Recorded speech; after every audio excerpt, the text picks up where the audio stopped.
Hortense, vous avez envie de tout sauf de ressembler à une boulette, donc. Bah oui, parce que le régime, en plus, c'est galère quand même. Hein. À chaque fois, c'est une prise de tête pour moi et puis tous les gens qui m'entourent. Hein. Alors, à moins d'être complètement seule au monde, suivre un régime fait des dommages collatéraux.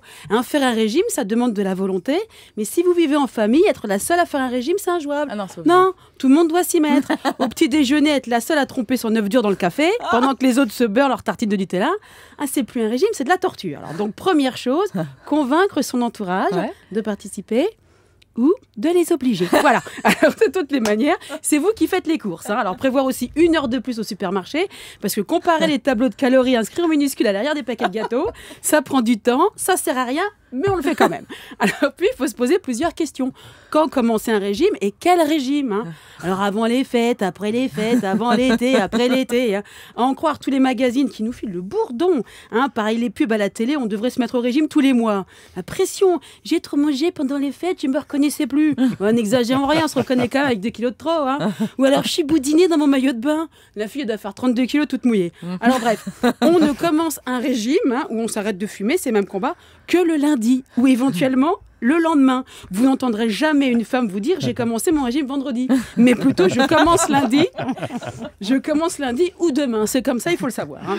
Excellent. Et on a toutes besoin d'un déclic. Hein. Pour ce qui est du déclic, le coup de la petite robe blanche que l'on traîne dans son placard depuis 5 ans, en pleurant à chaque fois qu'on la regarde, en se souvenant des jours heureux, hein, où on pouvait rentrer dedans, ou de celle que l'on a achetée en solde 2 tailles en dessous de la sienne, en espérant qu'on finira aussi par rentrer dedans, oublions. Hein. Je parle pour moi, ça ne marche pas, il faut que je me rende à l'évidence. Hein. Je ne serai plus jamais aussi mince à 25 ans que je l'étais à 20 ans. La folle dingue.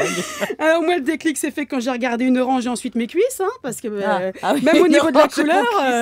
Enfin bon, bref. Alors, du coup, j'ai tenté le régime hyper protéiné. Et ça marche. Hein, moi, ça a marché tout le temps. J'ai suivi le régime. Ouais. Après, je me suis fait distancer hein, par le régime. Mais c'est une autre histoire. Alors, il y a un truc avec ce régime. Hein, je préviens les gens qui nous écoutent. Et c'est vrai, j'ai testé. Hein. Ouais. Il faut être au courant. C'est que ça fait une haleine de poney. Hein, impossible à une personne normalement constituée de s'approcher de vous à moins de 100 mètres. Sous risque de tomber comme une mouche. Même vous avez du mal avec vous-même. Hein. Pendant toute la durée du régime, je pensais que je vivais avec les boots de cheval de ma fille Pauline accrochées autour du cou. Alors, et en plus de sentir mauvais de la bouche, vous êtes un tantinet irritable. En même temps, comme vous n'avez plus aucune vie sociale, il n'y a plus que vous que ça gêne. Hein, parce que c'est vrai que vous finissez toute seule, hein, la tranche de jambon blanc et le quart de Contrex, c'est pas très convivial. Donc, pas évident de tenir ce régime. Alors moi, j'ai une solution. Oui, comme alors, toujours, s'il vous plaît, donnez-la nous. Oui, je vais travailler à la SNCF. Pourquoi la SNCF? Oui, ils proposent pour leurs employés un programme minceur. C'est vrai. Donc, en plus d'un boulot de réduction dans le TGV, je vais perdre des kilos. Et je dis SNCF, c'est possible. Bravo.